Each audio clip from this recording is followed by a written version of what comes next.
Et nous, ce qu'on a fait dans la démarche Open Green, c'est de dire, vous ne pouvez pas dire à une équipe de conception, dès que vous bougez le petit doigt, vous hésitez entre deux solutions, tac, on se fait une ACV. Parce qu'une ACV, c'est plusieurs semaines de travail, et puis ça coûte, quoi. Je veux dire, parce que c'est des gens, c'est des experts, il faut manipuler des bases de données très compliquées, il faut faire des modèles de ce qui rentre, de ce qui sort, etc. Enfin, c'est pas un machin qu'on fait comme ça en claquant les doigts.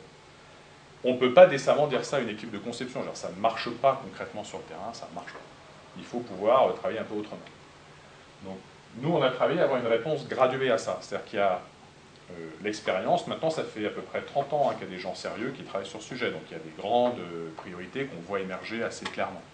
En général, un produit qui consomme de l'énergie dans sa phase d'utilisation, son impact archi-prioritaire sur l'environnement, c'est la consommation d'énergie. Donc, vous savez que si vous travaillez pour réduire la consommation d'énergie à fonctionnalité identique, vous êtes dans le vrai. Parce qu'ils commencent, ils font partie de ces rares grands groupes qui se projettent à 15-20 ans et qui disent si on ne fait rien aujourd'hui, dans 15 ans on nous le reprochera et on se fera massacrer par les associations, les consommateurs, etc. Et il y a une prise de conscience qui est en train de se faire, alors ça s'étale sur 10-15 ans comme n'importe quelle très grosse transformation, qu'un grand groupe aujourd'hui, il a une responsabilité vis-à-vis de la société et du monde et qui ne peut pas dire moi je ne suis pas obligé, je suis légal. Aujourd'hui il peut le dire, mais dans 10 ans il sera mort.